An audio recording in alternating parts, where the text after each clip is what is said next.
Hello, I'm Donald McCauley and welcome to medicsvoices.com, where we talk to the key opinion leaders in health and medicine around the world.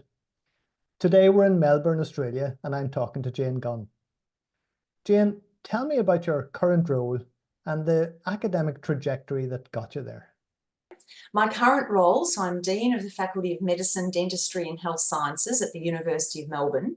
And it's a very large faculty, actually. We made up of 6 different schools: medical school, psychological sciences, health sciences, which includes all the allied health disciplines, and a dental school, and a school of biomedical sciences, and a school of population and global health. So that makes up a very large academic community of almost 3,000 staff, so quite a large number of staff, many students and professional staff as well. So it's a very large part of the University of Melbourne, and we are very lucky to be right in the middle of a very vibrant and strong biomedical research precinct right here in Parkville, surrounded by medical research institutes such as WEHI and Peter MacCallum, etc., as well as many hospitals that are very well established and globally recognised tertiary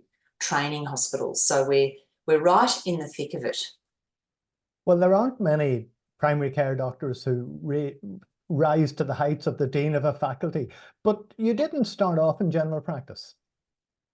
Well, I did start off. I mean, I finished my medical degree. I did that medical degree at the University of Melbourne as well, so I haven't moved far over the years, in that I'm still here.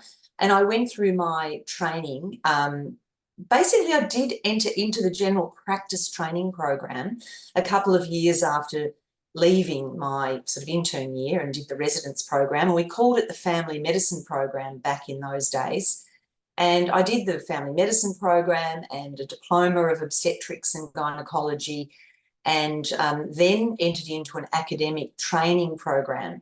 It was run by the Victorian state government. It doesn't exist anymore. There's a national program now, but it was called it was focused on special skills posts. So it included things like academic general practice, forensic medicine, family planning, cancer sort of rotations, all the kinds of things that weren't really core to the early resident years. And I took part in that program as well. And then I think what happened, I was really on the course to be a rural GP. So in my mind, I was going to be a GP obstetrician, practice in the country, and, live out my life as a rural GP. But doing the academic training sort of year, I caught the bug for academic pursuit. I loved the interaction with medical students, and I really enjoyed the sort of quest for knowledge and the research side of things. So I got hooked, and then an opportunity while I was doing that fellowship, I was still doing my fellowship training for general practice, an opportunity came about to apply for a PhD scholarship. And I under the advice of Professor Doris Young, who was a bit of a live wire and head of the Department of General Practice at the time, Doris sort of said, here's the perfect opportunity, Jane, pop in this application for a PhD, due in 2 weeks. What could go wrong, Donald? What could go wrong? So off I put that application in and was successful, and then did my a PhD as well as finishing my GP training. So I was pretty busy a few years back then, but it was all doing things that I really enjoyed, and that set me up, I think, for an academic career, which I then went on to pursue. Well, tell me about your research. You established great interest in particular aspects of primary care research. Yeah, look, I think there's probably 3 main themes, and they're all interlinked. One was around the looking after, the mental health needs of people in primary care. And it began with the focus on the health of mothers after childbirth. And that's what I did my PhD on. And then I moved that more broadly into mental health in general.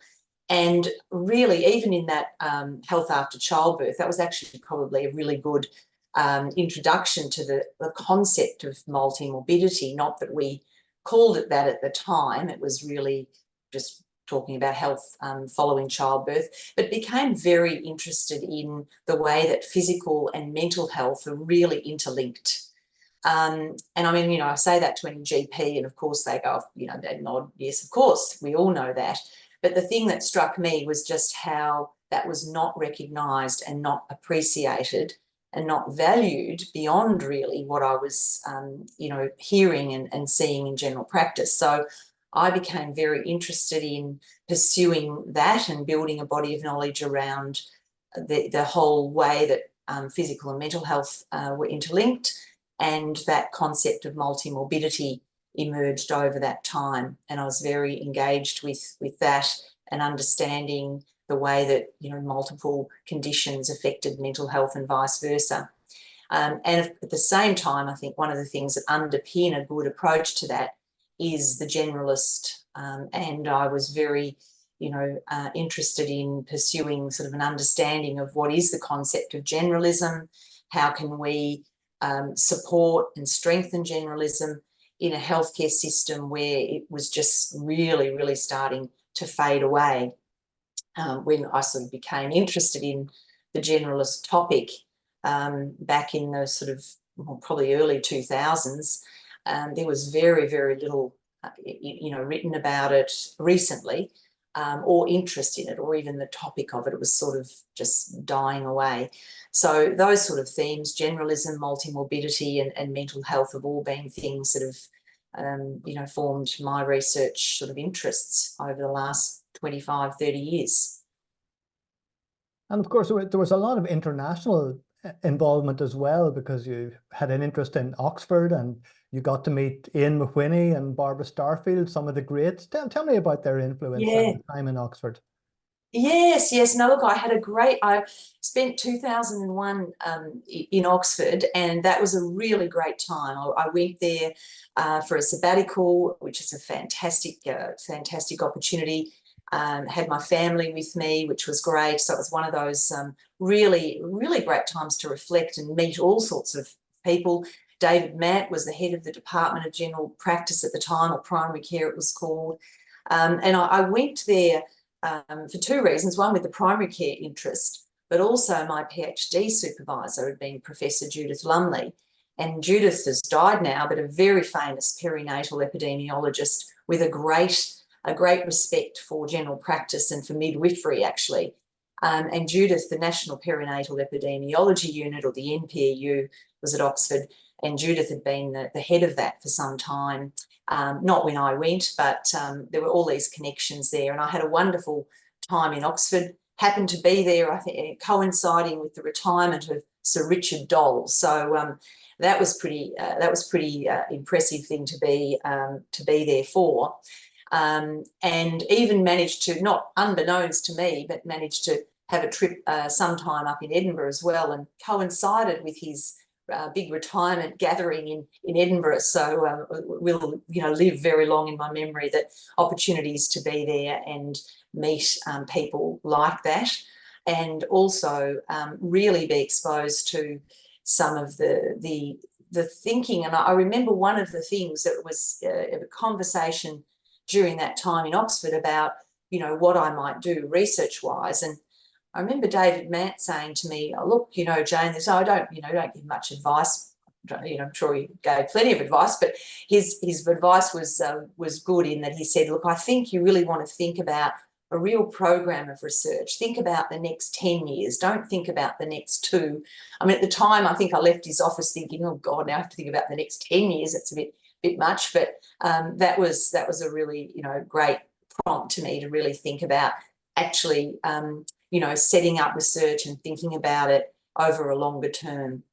And that was fabulous. I think the other, you know, opportunities that I had around meeting people like Barbara Starfield and Ian McWhinney were just, firstly, how generous they were with their time. And those sort of interactions happened as part, you know, of the NAPCRAG meetings. And I sort of started going to those meetings after I'd been over to Oxford in 2001. I went to the Society of Academic Primary Care, the SAPC meeting. In 2001, that was in, was that in York? No, it might not have been in York. It was near York.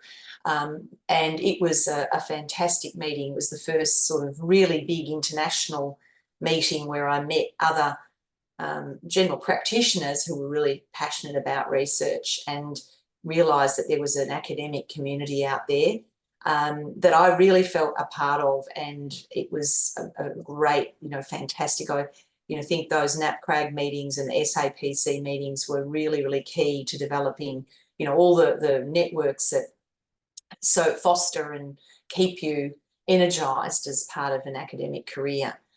So they were just wonderful opportunities to, just think about the big issues. And of course, Generalism and Barbara Starfield, thinking about, the place of primary care and that fundamental work that she did, which of course is still, pertinent today. I still, talk to young, the PhD sort of group and tell them, have you read Barbara Starfield? And they kind of look at you quizzically, and then they go away and have a look. But yeah, it's really important stuff, and they've been great, really great mentors throughout my career. So you've become the ultimate clinician scientist, and that must be pretty difficult to combine clinical work as a high-powered academic in the current academic milieu. Tell us how that works. Yes. Well, at the moment, I have actually stepped aside from my clinical work, and I did that post the pandemic, really because it was just too difficult to keep that going in a way that was going to be sustainable. I was sort of, pinned to my computer 12, 14 hours a day, trying to search out information, join into webinars all over the world, trying to find out what was going on and how we could prepare. And that was sort of, I think, that really was an amazing experience, even though it was very, very challenging. But, following that, I thought, okay, I didn't step back into the general practice. They'd gone on fine without me while I was doing the university work, and I stepped aside. So at the moment, I'm not doing any clinical work and just hanging on to that general practice title through my, bits and pieces of things that I do around the university. So talking about the university, and let's focus in on your work as the Dean, because I see that you've been voted, or you've been acclaimed as the #1 medical school in Australia, 20th in the world. That must be one heck of a challenge. Tell us about that work. The medical school's got a very long tradition. It's one of the oldest medical schools in Australia. It has got really deep connections in with the healthcare, the hospitals around us, many of those hospitals, and a very strong focus on training clinician academics, really fostering that opportunity. We have a 4-year medical degree now. It's a postgraduate degree, and all the students come from various backgrounds into that. There are no prerequisites at the moment. There used to be, but now they can come from any discipline, and we're exposing them to, I think, a really contemporary curriculum that is actually being redesigned as we speak, where it's focused a lot more on supporting the student to learn in their own time, removing grading and things like that as the, they have hurdle sort of requirements, rather than grading people at the end of each year. That's just sort of rolling out through the years. And we have a wonderful group of medical sort of education. We have a department of medical education within the medical school, really committed medical educators. And I think one of the things that, I'm thinking at the moment is around how our training, whilst we have revised curricula, etc., I think that with the changes that we've seen in the last few years with the, introduction of AI, more digitisation, the fact through the pandemic where we really switched to telehealth and virtual care across this country and globally, that one of the things we're contemplating is, well, what does the medical training need to look like right into the future? And are we really training our medical students with the right skills they're going to need in 5, 10, 20 years' time? The answer probably is no, we probably aren't, and that we really need to think about how the medical training might change. And I think that, you know, when we consider that we have all been trained in a model of clinical placement, observation, the apprenticeship kind of model, is that, you know, actually going to be the way that we train in another sort of 10 years? That's a fascinating, radical vision of the future of education. And it fits in very well with something else I wanted to ask you about, and that's student well-being. Because we see an almost a crisis in medical students around the world, where people are finding it very high pressure, very dissatisfied, people leaving. We have seen that. We have seen students here and globally with, you know, talking with my peers in other countries, that we're seeing, you know, once we could have the medical student enter the medical school and basically, you know, they would get out the other end pretty successfully. They would, obviously there would be some stumbles and things along the way for some, but most, you know, made it through really quite successfully and then continued in their careers for 30, 40 years. But we're seeing now that students are taking more time out, they're looking at, you know, exploring different opportunities, and they are experiencing large degrees of mental health, you know, concerns, particularly things like anxiety, depression, those, you know, common mental health problems. And we see that they want something different. I think they're not expressing it that, you know, way. They're just, obviously the training is what it is, but you can see that they are probably finding it a little bit more difficult to engage, and particularly with the students that had a couple of years where there wasn't that clinical interaction. It was much more difficult in the clinical setting for them to really get embedded, on the one hand, but on the other hand, we had students that were really doing things that were very purposeful and really helping with the pandemic. So we could see this dichotomy of experience for students, and I think it made us reflect on, you know, what could we do differently to support students. One of the things that we're really considering is looking at how we can support students to work and learn the skills of working in a team.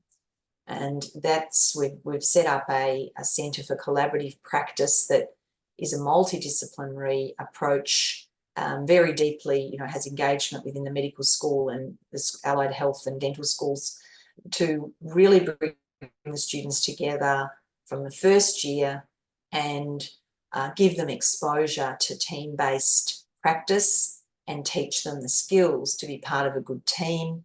Because we, you know, I think it's recognised by many that, you know, healthcare is going to rely high performing teams really deliver highly effective healthcare that's better for the practitioners, and we feel like it also has got you know, evidence that it's better sort of health outcomes for patients as well.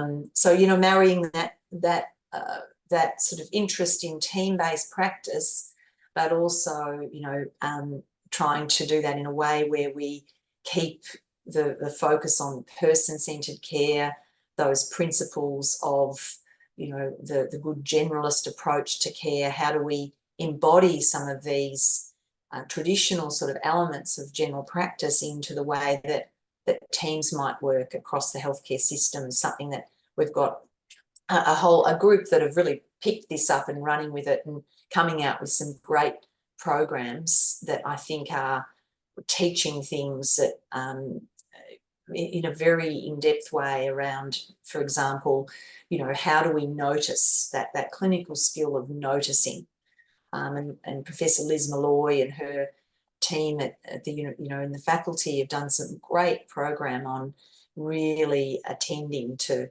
noticing and that clinical skill. So I suppose, Donna, we're trying to bring alive those human sides of of being a doctor, at the same time recognising that the contemporary doctor is going to have to really embrace digital tools. They're going to have to be very savvy around how AI, etc., is used.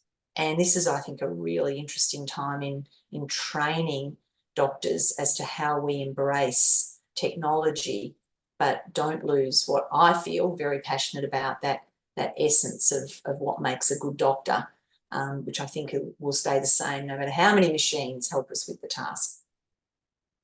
Jane, that's a lovely note to end on. And thank you very much for chatting to us today. It's easy to see now, listening to you, why you went from a small rural primary school to be head of the biggest university medical school in Australia, gathering Order of Australia and many other honours along the way. It's always fantastic to chat to you. Thank you very much indeed. Lovely to chat with you too, Donald. Thank you.